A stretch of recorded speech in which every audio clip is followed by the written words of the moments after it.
আসসালামু আলাইকুম। Dream cooking থিয়েটারে স্বাগত জানাচ্ছি। আজ আমি আপনাদেরকে একটি ভিন্নধর্মী নাস্তা রেসিপি তৈরি করে দেখাচ্ছি। এই নাস্তাটা দেখতে যতটা সুন্দর, খেতেও ভীষণ মজা। অল্প কিছু উপকরণ দিয়ে খুব সহজেই তৈরি করে নেওয়া যায়। আশা করছি আমার এই ইউনিক নাস্তা রেসিপিটা আপনাদের ভালো লাগবে। চলুন তাহলে দেখে নেই কীভাবে তৈরি করেছি। প্রথমে আমি একটা বাটির মধ্যে 1.5 কাপ পরিমাণে ময়দা নিয়েছি। আপনারা 1 কাপ ময়দা দিয়েও করতে পারেন। 1 চামচ ইস্ট দিয়ে দিলাম। দিয়ে দিয়েছি 1.5 টেবিল চামচ চিনি। যে পরিমাণ ময়দা নিয়েছি সেই পরিমাণে 1.5 টেবিল চামচ চিনি নিয়েছি। আর এখানে আমি আধা চা চামচ লবণ দিয়ে দিলাম। এখন এই শুকনো উপকরণটাকে একটা চামচ দিয়ে খুব ভালো করে মিক্সড করে নিচ্ছি। শুকনো উপকরণটা ভালোভাবে মিশিয়ে নিয়েছি। এখন এর মধ্যে আমি 3/4 কাপ হালকা গরম দুধ দিচ্ছি। অল্প অল্প করে দুধ দিয়ে ময়দার সাথে মিশিয়ে নিচ্ছি। 1.5 কাপ ময়দার জন্য আমি 3/4 কাপ দুধ নিয়েছি। আর দুধটাকে খুব বেশি গরম রাখবেন না, হালকা গরম দিতে হবে। খুব বেশি গরম দিলে কিন্তু ইস্টটা নষ্ট হয়ে যাবে, তাই অবশ্যই হালকা গরম দুধটা ইউজ করতে হবে। আর এভাবে আমি সবটুকু দুধই দিয়ে দিয়েছি। 1.5 কাপ ময়দার জন্য 3/4 কাপ দুধই একদম পারফেক্ট। আর এর মধ্যে আমি 1 টেবিল চামচ সয়াবিন তেল প্রথমেই দিয়ে দিলাম। এখন চামচটাকে সরিয়ে নিয়ে হাত দিয়ে খুব ভালো করে মথে নিচ্ছি। আর ডোটাকে কিন্তু খুব ভালো করে মথে নিতে হবে। আর ডোটা কোনোভাবে শক্ত করবেন না, এই ডোগুলোকে একটু নরম করে তৈরি করার চেষ্টা করবেন। নরম আর স্টিকি হলে দেখবেন যে নাস্তাগুলো অনেক বেশি তুলতুলে হচ্ছে। দেখেন এরকম নরম হতে হবে। আর 3-4 মিনিটের মতো আমি অনবরত মথে নিব। আর হাত দিয়ে ভালোভাবে মথে নেওয়ার জন্য অল্প অল্প করে ময়দা ছড়িয়ে দিচ্ছি, যাতে মথে নিতে সুবিধা হয়। অল্প অল্প করে ময়দা ছড়িয়ে দিয়ে মথে নিব। আর এর মাঝে সামান্য একটু তেল যেটা বাকি রয়েছে সেই তেলটুকু দিয়ে দিব। আর 3-4 মিনিট অনবরত এভাবে মথে যাব। বাকি তেলটুকুও কিন্তু আমি অল্প অল্প করে দিয়ে দিচ্ছি। আর যতক্ষণ না ডোটা একদম সফট হয়ে আসছে আর হাতের মধ্যে লেগে না যাচ্ছে, ততক্ষণ পর্যন্তই আমি অল্প অল্প করে ময়দা ছড়িয়ে দিয়ে ডোটাকে মথে নিচ্ছি। এতে করে ডোটা খুব দ্রুত মথে নেওয়া যায় আর দ্রুত সফট হয়ে যায়। আর মথে নিতে নিতে যখন দেখবেন যে ডোটা আর হাতের মধ্যেও লেগে যাচ্ছে না, বাটির মধ্যেও লেগে যাচ্ছে না, তখনই বুঝতে হবে যে ডোটা পারফেক্টভাবে মথে নেওয়া হয়ে গিয়েছে। আর এই মথে নিতে 3-4 মিনিটের মতো সময় লাগে। আপনারা অল্প অল্প করে তেল আর ময়দা ছড়িয়ে দিয়ে ডোটাকে মথে নেবেন। তবে তেলটা 2 টেবিল চামচের বেশি ইউজ করবেন না। আমি এভাবে খুব ভালো করে 3-4 মিনিট মথে নিয়েছি। আর দেখেন ডোটা কিন্তু সফট হয়ে গিয়েছে। এখন আর হাতের মধ্যে লেগেও যাচ্ছে না আর বাটিতেও লেগে যাচ্ছে না। এখন আমি ডোটাকে 1 ঘন্টার জন্য রেখে দেব। ডোটাকে একটু ভালো করে গোল করে নিয়েছি। আর হাতের মধ্যে কয়েক ফোঁটা তেল নিয়ে পুরো ডোয়ের গায়ে লাগিয়ে দিলাম। আর ডোটাকে এভাবে গোল করে বাটির মধ্যে সেট করে নিয়ে একটা প্লাস্টিক র্যাপ দিয়ে ঢেকে দিচ্ছি। আপনারা ভারী কোনো ঢাকনা দিয়েও ঢেকে রাখতে পারেন, যাতে ভিতরে বাতাস ঢুকতে না পারে। আমি প্লাস্টিক র্যাপ দিয়ে ঢেকে 1 ঘন্টার জন্য রেখে দিচ্ছি। 1 ঘন্টা পরে ডোটা ফুলে উঠেছে, দেখতেই পাচ্ছেন। ডোটা কিন্তু পারফেক্টভাবে ফুলে উঠেছে। এখন আমি ডোটাকে একটা বোর্ডের মধ্যে তুলে নিব। তার আগে বাটি থেকে ডোটাকে খুব ভালো করে তুলে নিচ্ছি। ডোটাকে একটা বোর্ডের মধ্যে তুলে নিলাম। সামান্য একটু ময়দা ছড়িয়ে দিয়ে আমি ডোটাকে রোল করে নিব। 2 হাতের সাহায্যে ডোটাকে লম্বা করে রোল করে নিচ্ছি। আপনারা সামান্য একটু ময়দা ছড়িয়ে দিয়ে ডোটাকে রোল করে নেবেন, কারণ ডোটা অনেকটা সফট থাকে আর খুব বেশি মথামথি করতে হবে না। জাস্ট একটা রোল করে নিয়ে এভাবে আমি ছোট ছোট ডো কেটে নিচ্ছি। খুব বড় না, একদম ছোট ছোট করে ডো কেটে নিয়েছি। আর সবগুলো ডো আমি এরকম গোল গোল বল করে যে বাটির মধ্যে খামিরটাকে রেডি করে নিয়েছিলাম, সেই খামিরের বাটির মধ্যে সামান্য একটু ময়দা ছড়িয়ে দিয়ে ছোট ছোট বলগুলোকে রেখে দিচ্ছি। আর অবশ্যই একটা প্লাস্টিক র্যাপ দিয়ে ঢেকে রাখবেন, যাতে ডোগুলো শুকিয়ে না যায়। এর মধ্যে একটা ছোট খামির নিয়ে নিয়েছি।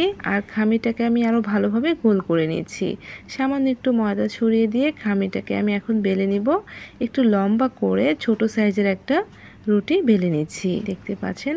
আর খুব বেশি মোটাও না, খুব বেশি পাতলাও না। রুটিটা হাত দিয়ে একটু সমান করে দিচ্ছি।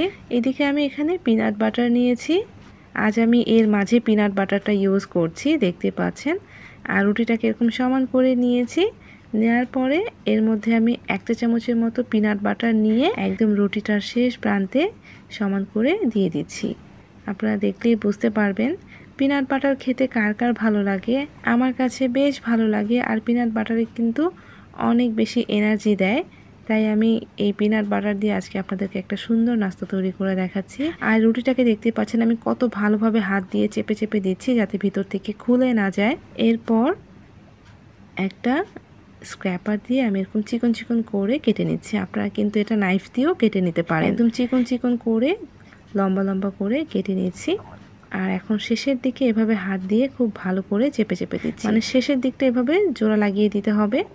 তারপর রোল করে নিচ্ছি, খুবই সাবধানে আলতো করে রোল করে নিচ্ছি। এখন ছোট ছোট বান তৈরি করে নিচ্ছি বা ব্রেড তৈরি করে নিচ্ছি। আর এরকম আমি বেকিং পেপার নিয়েছি, সেগুলোর মধ্যে রেখে দিচ্ছি।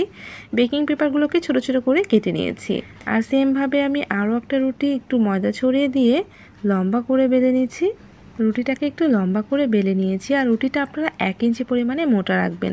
আর সেমভাবে পিনাট বাটার দিয়ে এরকম খুব ভালো করে মুখটা মুড়ে দিয়েছি। তারপর নিচের দিকে এভাবে টান দিয়ে স্ক্র্যাপার দিয়ে এভাবে লম্বা লম্বা করে কেটে নিচ্ছি।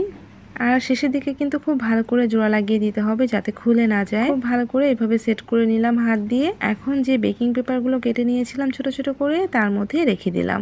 আর এভাবে আমি সবগুলোই বানিয়ে নিয়েছি। আর বানিয়ে এরকম একটা পিৎজা ট্রের মধ্যে রেখে দিচ্ছি। সবগুলো বানানো হয়েছে। এখন আমি এগুলোকে 10 মিনিটের জন্য ঢেকে রেখে দিব।